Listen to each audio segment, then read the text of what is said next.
કેમ છો બધા? મજામાં. મજામાં. દિવાળીની તૈયારીઓ કેવી ચાલે છે? એકદમ સરસ. અહીં ઓસ્ટ્રેલિયામાં પણ આપણે ઇન્ડિયાનો ચીલો ચાલુ જ રાખ્યો છે. આપણે નાના હતા ત્યારે દિવાળીનું કેટલું એક્સાઇટમેન્ટ હતું. અમારા ઘરે તો નવરાત્રી પતે એટલે મારા ભાઈઓને સાફ સફાઈ કરવા લગાડી દે. આહો, અમારા ઘરે પણ ઝાડા પાડવાના અને માળિયા સાફ કરવાના, તાંબા પિત્તળના વાસણો ઘસાય અને ઘર તો આખું ફોર્મેટમાં રહી જાય. અને આ શોપિંગ કરવાની પણ મજા પડી. બધા જ માણસો મેળાની જેમ બજારમાં ઊંધી પડ્યા હોય. દિવાળીમાં બધાના નવા કપડાની ખરીદીની સાથે સાથે નવી ચાદરો, નવા કોડિયા, ડેકોરેશનની વસ્તુઓ અને રંગોળીના કલર્સ બધું જ આવે. અને ધનતેરસના દિવસે જ્યારે સોનાની પૂજા કરવાની હોય અને જો એમાં પાછું ગુરુ પુષ્ય નક્ષત્ર હોય ત્યારે સોનાની ખરીદીનું તો મહત્વ જ અલગ છે. શોપિંગ કરીને એવા વિચારો આવે કે ડેકોરેશન કેવી રીતે કરીશું. આસપાસમાં પાડોશીઓ સાથે કોમ્પિટિશન ચાલે કે કોના ઘરનું ડેકોરેશન સરસ છે. અને રંગોળીની તો શું વાત કરવું. અમારા ઘરે તો જ્યારે રંગોળી થઈ જાય પછી મારા ભાઈઓ આજુબાજુની રંગોળીઓ જોવા જાય અને જો કોઈની રંગોળી સારી હોય તો એ બિચારાની બગડી આવતા. પછી આવે મીઠાઈ અને નાસ્તાનો વારો.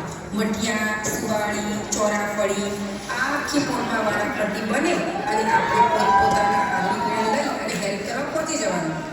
અમારા ઘરે તો મીઠાઈઓ બને જ અને પછી બજારમાંથી પણ આવે. હા, અમારા ઘરે તો નક્કી જ હોય. અમદાવાદની મોતી બેકરીમાંથી નાન ખટાઈ આવે, ભોગીલાલ મુચરનો મોહનથાળ આવે અને પાનાચંદનો હલવો ખાવાની તો બહુ જ મજા પડી જાય.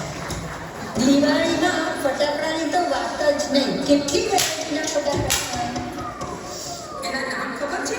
દિવાળી ચટણી, ચોકી, ટેલિફોન, બરાકા, શેરીટા, કુતરી બોમ્બ, 755 અને પેલું ગાડીઓ રોકેટ ખબર છે? એ તો ગમે ત્યાં ફૂટે. એકવાર તો પેલા બાજુવાળા મોહન કાકાનું રોકેટ અમારા ઘરમાં ફૂટ્યું હતું. બેસતા દિવસે અમે તો સવારે 4 વાગે ઉઠી જઈએ અને આખા ઘરમાં કચરો વાળવાનો અને ફેંકીને થાળી ખખડાવતા પાછા આવવાનું અને પાછા તરત જ સબ્રસવાળા ભાઈ પણ આપી જાય સબને સફા.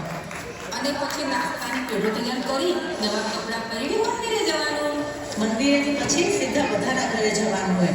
નૂતન વર્ષ અભિનંદન કરવાનું અને નવા નાસ્તા અને સંગતોને ટેસ્ટ કરવાના. મોટાને વડીલોને પગે લાગવાનું અને કડકડતી નોટો મળતી. 1 રૂપિયાની 2 રૂપિયાની 5 રૂપિયાની. અને ઘરે નાસ્તા અને ડેકોરેશનની ગોસિપિંગ કરવાની અને કોની પાસે કેટલા પૈસા ભેગા થાય એની ગણતરી કરવાની.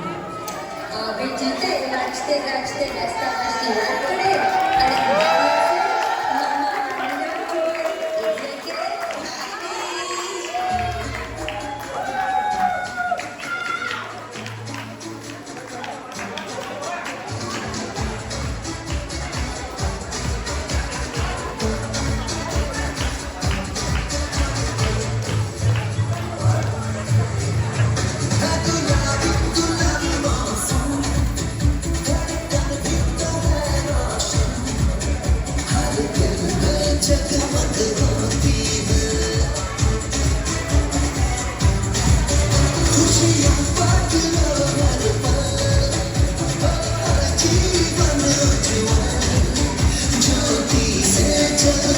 ज्योति